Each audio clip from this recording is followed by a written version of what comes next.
കർത്താവിനാൽ അനുഗ്രഹീതരെ, നാം വായിച്ചു കേട്ട വിശുദ്ധ ഏവൻഗേലിയൻ ഭാഗം വിശുദ്ധ ലൂക്കോസ് സുവിശേഷം 14-ാം അധ്യായം 7 മുതൽ 11 വരെയുള്ള വാക്യങ്ങളാണ്. ഈ വാക്യങ്ങൾ ക്രിസ്തീയ ജീവിത സംസ്കാരത്തിൻ്റെയും ക്രിസ്തീയ ജീവിത മഹത്വത്തിൻ്റെയും ക്രിസ്തീയ ജീവിതത്തിൻ്റെ ഉത്കൃഷ്ടതയുടെയും ക്രിസ്തീയ ജീവിതത്തിൻ്റെ എല്ലാ വൈശിഷ്ട്യങ്ങളുടെയും അടിത്തറ പറയുന്ന ഒരു ഭാഗമാണ് ഇന്നത്തെ വേദവായന ഭാഗം. ക്രിസ്തീയ ജീവിത സംസ്കാരം എങ്ങനെയായിരിക്കണം, ജീവിതത്തിൻ്റെ ശൈലി എങ്ങനെയായിരിക്കണം, ജീവിതത്തിൻ്റെ ഗമനം എങ്ങനെയായിരിക്കണമെന്ന് നമ്മെ സസൂക്ഷ്മം പഠിപ്പിക്കുന്ന ഒരു ഭാഗമാണ് ഇന്ന് വായിച്ച് നാം കേട്ടത്. ഇവിടെ കർത്താവ് ഇവിടെ പറയുന്നു, തന്നെത്താൻ താഴ്ത്തുന്നതെല്ലാം ഉയർത്തപ്പെടും, തന്നെത്താൻ ഉയർത്തുന്നതെല്ലാം താഴ്ത്തപ്പെടും എന്ന് പറയുന്നുണ്ട്. വിരുന്നുശാലയിൽ വരുന്ന ആളുകൾ മുന്നിൽ കയറി പ്രമാണത്വം കളിക്കുവാൻ വേണ്ടി ഇരിക്കുമ്പോൾ കർത്താവ് പറയുന്നുണ്ട്, നിങ്ങൾ അങ്ങനെ ഇരുന്നാൽ നിങ്ങൾക്ക് പിന്നെ ലജ്ജിക്കേണ്ടതായി വരും, നിങ്ങൾ ഏറ്റവും ഒടുവിൽ പോയിരിക്കണം. അവിടുത്തെ ഉടമസ്ഥൻ വന്ന് നിങ്ങളെ വിളിച്ച് മുന്നോട്ട് വരുമ്പോൾ നിങ്ങൾക്ക് മറ്റുള്ളവരുടെ ഇടയിൽ മാനമുണ്ടാകും, മഹത്വം ഉണ്ടാകും എന്ന് കർത്താവ് ഓർപ്പിക്കുകയാണ്. അത് കഴിഞ്ഞതിന് ശേഷം പറയുകയാണ്, തന്നെത്താൻ ഉയർത്തുന്നവരെല്ലാം താഴ്ത്തപ്പെടും, തന്നെത്താൻ താഴ്ത്തുന്നവരെല്ലാം ഉയർത്തപ്പെടും എന്ന്. ഇത് ഞാൻ മുമ്പേ ഓർപ്പിച്ചതുപോലെ ക്രിസ്തീയ ജീവിത സംസ്കാരത്തിൻ്റെ അടിത്തറയായി പരിണമിക്കേണ്ട ഒരു വസ്തുത, ഒരു ക്വാളിറ്റിയാണ്.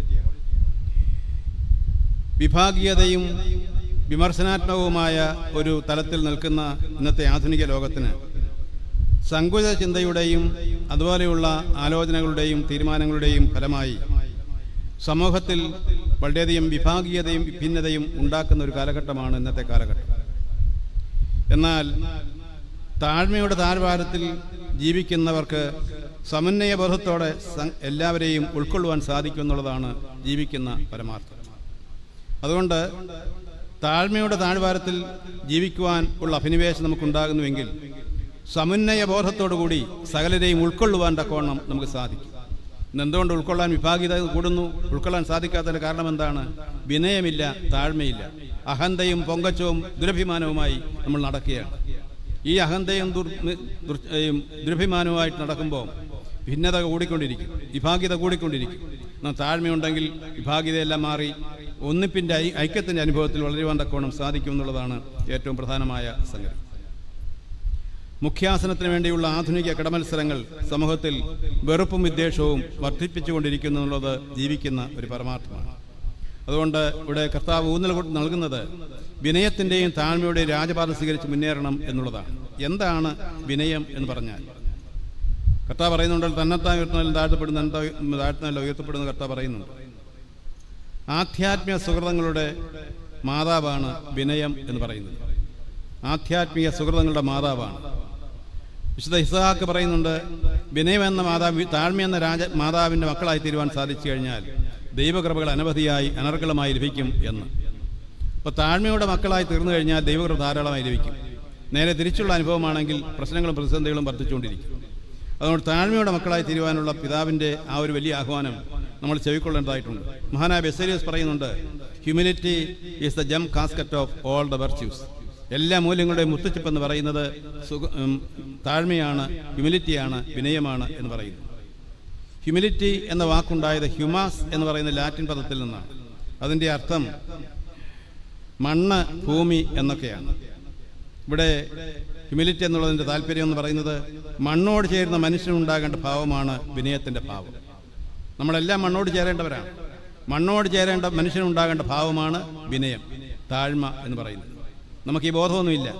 മണ്ണോട് ചേരേണ്ടതാണെന്ന ബോധം നമുക്കില്ല. നാം നാളെ മണ്ണായി തീരേണ്ടതാണെന്ന ബോധമില്ല. അതുകൊണ്ട് വിനയവുമില്ല.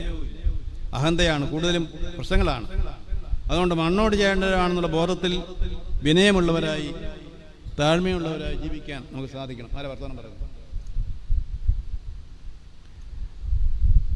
താഴ്മയെന്ന് പറയുന്നത് ഒരു ദൗർബല്യമായിട്ടാണ് പലപ്പോഴും മനസ്സിലാക്കിയിട്ടുള്ളത്. വിനയം, താഴ്മയെന്ന് പറഞ്ഞ ദൗർബല്യമാണ്. നേരെ തിരിച്ചാണ്. അതാണ് ഏറ്റവും വലിയ കരുത്ത്. യേശുക്രിസ്തുവിൻ്റെ ജീവിതത്തിലൂടെ നമുക്ക് കാണാൻ സാധിക്കുന്നതാണ്. താഴ്മയുടെ ഒരു ജീവിതമായിരുന്നു യേശുക്രിസ്തുവിൻ്റേത്. പിതാക്കന്മാരുടെ ജീവിതം താഴ്മയുടേതായിരുന്നു. അതുകൊണ്ട് അവർക്ക് വൻ കാര്യങ്ങൾ ചെയ്യാൻ സാധിച്ചു. അനേകരെ രൂപാന്തരപ്പെടുത്താൻ സാധിച്ചു. അനേകരെ മാനസാന്തരത്തെ നയിക്കാൻ സാധിച്ചു. വൻ അത്ഭുതങ്ങൾ പ്രവർത്തിക്കാൻ സാധിച്ചു. എന്തുകൊണ്ടാണ്? താഴ്മയുണ്ടായിരുന്നുകൊണ്ടാണ്.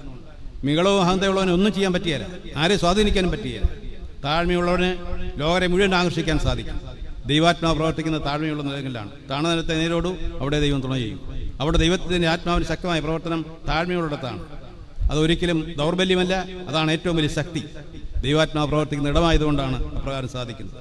അതുകൊണ്ട് വിനയത്തിൻ്റെ വിധാതാക്കളായി വർണ്ണിപ്പാൻ തക്കവണ്ണം നമുക്ക് സാധിക്കണമെന്നുള്ളതാണ് ഓർപ്പിക്കാനായിട്ടുള്ളത്.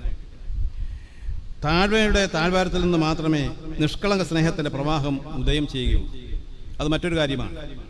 താഴ്മയുടെ താഴ്വാരത്തിൽ നിന്ന് മാത്രമേ നിഷ്കളങ്കതയുടെ നിഷ്കളങ്കമായ സ്നേഹത്തിൻ്റെ പ്രവാഹം ഉണ്ടാകുകയുള്ളൂ.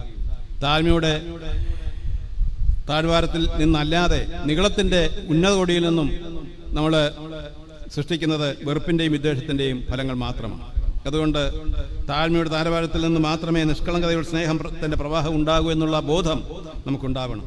അതുകൊണ്ട് ദൈവമേ, താഴ്മയുടെ ജീവിതം നയിച്ച് മുന്നേറുവാൻ തക്കവണ്ണം സാധിക്കുന്നതിലൂടെ ക്രിസ്തീയമായ സംസ്കാരം ഞങ്ങളിൽ ഉദ്ഭൂതമാകുവാനും അനുഗ്രഹീതമായ ജീവിതം നയിച്ച് മുന്നേറുവാൻ തക്കവണ്ണം ഞങ്ങളെ സഹായിക്കണമെന്ന് നാം ദൈവത്തോട് പ്രാർത്ഥിക്കണം. കഴുത്ത് കുനിച്ച് കാൽ കഴിയ ഗുരുവിന് വേണ്ടി കഴുത്ത് വെച്ചു കൊടുത്ത ശിഷ്യന്മാരുടെ ജീവിതം നമ്മളെ പഠിപ്പിക്കുന്നതും ഈ പാഠം തന്നെയാണ്. ശിഷ്യന്മാരൊക്കെയും കർത്താവിന് വേണ്ടി യാഗമായി ത്യാഗമായി തീരുവാൻ തക്കവണ്ണം ഇടയായത് താഴ്മയുടെ ജീവിതത്തിൽ അനുഭവിച്ചതുകൊണ്ടാണ്. ദൈവ സാമീപ്യം കൊണ്ട് മാത്രമേ താഴ്മയുടെ അനുഗ്രഹകരമായ അനുഭവം നമുക്ക് ലഭിക്കുകയുള്ളൂ. ദൈവസാന്നിധ്യ ബോധമുള്ളവന് ദൈവത്തിൻ്റെ മഹാശക്തിയെക്കുറിച്ചും ദൈവത്തിൻ്റെ മഹാബലിയ കൃപയെക്കുറിച്ചും ഓർമ്മയുണ്ടെങ്കിൽ അവന് മുൻപാകെ നാം താണു വീഴും. യാതൊരു സംശയമില്ല. ആ ദൈവാപബോധം ഉണ്ടാകണം, ദൈവത്തിൻ്റെ കുറിച്ചുള്ള സ്മരണയുണ്ടാകണം, ദൈവശക്തിയെക്കുറിച്ചുള്ള ബോധ്യമുണ്ടാകണം, ദൈവസന്നിധിയിൽ നമ്മുടെ അടിമകളാണെന്നുള്ള ബോധ്യമുണ്ടാകണം. അപ്പോൾ നമുക്ക് താഴ്മയുടെ രാജപാത സ്വീകരിച്ച് മുന്നേറുവാൻ തക്കവണ്ണം സാധ്യമായി തീരും. അതുകൊണ്ട് ക്രൈസ്തവ ജീവിത സാക്ഷ്യത്തിൻ്റെ അർത്ഥപൂർണമായ ജീവിത സംസ്കാരം നമ്മുടെ ജീവിതത്തിൽ രൂഢമൂലമായി ആകണമെങ്കിൽ താഴ്മയുടെ രാജപാത സ്വീകരിക്കാതെ സാധ്യമല്ല എന്നുള്ള ബോധം നമുക്കുണ്ടാകണമെന്നുള്ള ഓർപ്പിച്ച് ഞാൻ ആ ഭാഗം വിടുകയാണ്. ഇന്ന് പെരുന്നാളിൻ്റെ കൊടിയുയർത്തുന്ന ദിവസം കൂടിയാണ്. എന്താണ് ഈ കൊടിയുയർത്തലിൻ്റെ അർത്ഥമെന്ന് കൂടി ഓർപ്പിച്ചതിൻ്റെ വാക്കുകൾ സ്മരിക്കുകയാണ്. വിജയക്കൊടി, സ്ലീവ, നമ്മുടെ ഈ കൊടിയിൽ എപ്പോഴും സ്ലീവായി ഉണ്ടായിരിക്കും. സ്ലീവായും ആണ് ഉയർത്തുന്നത്. എന്താണ് ഇതിൻ്റെ ഉയർത്തുന്നതിൻ്റെ കാരണം? അതിൻ്റെ അർത്ഥമെന്ന് പറയുന്നത് സാത്താനെയും ലോകത്തെയും പാപത്തെയും ജയിക്കുന്ന അടയാളമാണ് കുരിശ്. സാത്താനെയും ലോകത്തെയും പാപത്തെയും ജയിക്കുന്ന അടയാളമായി കുരിശ് ഉയർത്തുമ്പോൾ നമ്മളും അതിന് പങ്കാളികളായി തീരുകയാണ്. നമ്മൾ സാത്താനും ലോകത്തിനും പാപത്തിനും എതിരെയുള്ള പോരാട്ടത്തിൽ വിളംബരം പ്രഖ്യാപിക്കുകയാണ് കൊടിയുയർത്തലോട് ചെയ്യുന്നത്. അത് കേവലം ഇത് ചെണ്ട കൊട്ടാനുള്ള പെരുന്നാളിൻ്റെ പ്രചാരണ ഒരു ആഘോഷമല്ലിത്. ഇത് ജീവിതത്തിൻ്റെ സംസ്കാരത്തിൻ്റെ മാറ്റത്തിൻ്റെ ധ്വനി ഉണ്ടാകുന്ന വലിയൊരു കാഹളം ധ്വനിയാണ് ഇവിടെ കേൾക്കുന്നത്. കൊടിയുയർത്തുമ്പോൾ നമ്മൾ ഓർക്കണം, സാത്താനും ലോകത്തിനും പാപത്തിനെതിരെയുള്ള പോരാട്ടത്തിൻ്റെ ചിഹ്നമാണ് ഉയർത്തുന്നത്. അതിലൂടെ എൻ്റെ ജീവിതത്തിലൂടെ ഈ ഒരു പോരാട്ടം നിർവഹിക്കാൻ ഞാൻ കടപ്പെട്ടവനാണെന്നുള്ള ബോധ്യത്തിൽ ഈ പെരുന്നാളിൽ സംബന്ധിപ്പാൻ നമുക്ക് സാധിച്ചു കഴിഞ്ഞാൽ അത് അനുഗ്രഹകരമായി തീരും, യാതൊരു സംശയമില്ല. അല്ലാതെ പ്രമാദമായ ചില ആവിഷ്കാരങ്ങളും അനുഷ്ഠാനങ്ങളും കൊണ്ട് യാതൊരു പ്രയോജനം ഉണ്ടാവുകയില്ല എന്നുള്ള ബോധ്യം നമുക്കുണ്ടാകണമെന്ന് ഓർപ്പിക്കുകയാണ്. രണ്ടാമതായിട്ട്, അഗ്നിസർപ്പത്തിൻ്റെ കടിയേറ്റവർ പിച്ചസർപ്പത്തെ നോക്കി രക്ഷ പ്രാപിച്ചതുപോലെ രക്ഷാകരമായ സ്ലീവ ഉയർത്തുമ്പോൾ അതിനെ നോക്കി രക്ഷയുടെ അനുഭവം അവിടെ നിന്നാണ് കൊയ്തെടുക്കാൻ സാധിക്കുന്നുള്ള ബോധ്യത്തിൽ നമ്മുടെ ദൃഷ്ടി എപ്പോഴും ക്രൂശന്മേലായിരിക്കണം. ക്രൂശന്മേൽ നോക്കി ജീവിപ്പാൻ തക്കവണ്ണം സാധിക്കണം എന്നുള്ളത് രണ്ടാമത്തെ ഓർപ്പിക്കുന്ന കാര്യമാണ്.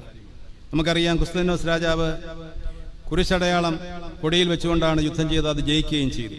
ഇത് ശത്രുവിനെതിരെയുള്ള പോരാട്ടത്തിൽ നമ്മൾ ജയം നൽകുന്നതാണ് ക്രൂശിൻ്റെ അടയാളം, ക്രൂശ് എന്നുള്ളത് നാം പ്രത്യേകം ഓർക്കണം. സകലരുടെയും പുതിയൊരു പ്രതിഷ്ഠാ ദിവസം കൂടിയാണ് കൊടിയുയർത്തുന്ന ദിവസം. രക്ഷാകരമായ സ്ലീവ ഉയർത്തുമ്പോൾ നമ്മുടെ എല്ലാവരുടെയും പ്രതിഷ്ഠാ ദിനം കൂടിയാണെന്ന് ഓർക്കണം. പിതാക്കന്മാര്, വിശുദ്ധ മാതാവ്, പിതാക്കന്മാര് അവരുടെ ജീവിതത്തിലൂടെ കാണിച്ചു തന്ന ആത്മീയമായ മൂല്യങ്ങൾ നമ്മുടെ ജീവിതത്തിൽ അവകാശിച്ചുകൊണ്ട് നമ്മളെ ദൈവസന്നിധിയിൽ പ്രതിഷ്ഠിച്ച് ആ മൂല്യങ്ങൾ കരഗതമാക്കി ആവിഷ്കരിക്കാനുള്ള വ്യക്തിത്വങ്ങളായി തീരണമെന്ന് തക്കവണ്ണം പ്രാർത്ഥിക്കേണ്ട ദിവസം കൂടിയാണ് ഇന്നേ ദിവസം. എൻ്റെ വാക്കുകൾ സ്മരിക്കട്ടെ. നീതിമാന്മാരുടെ ഓർമ്മ നമുക്ക് വാഴ്വിനായി തീരട്ടെ എന്ന് പറഞ്ഞതുപോലെ പരിശുദ്ധ ദൈവമാതാവിൻ്റെ ഓർമ്മ നമുക്കെല്ലാവർക്കും വാഴ്വിനായി തീരട്ടെ എന്ന് പ്രാർത്ഥിച്ചുകൊണ്ട് എൻ്റെ വാക്കുകൾ സ്മരിക്കുന്നു.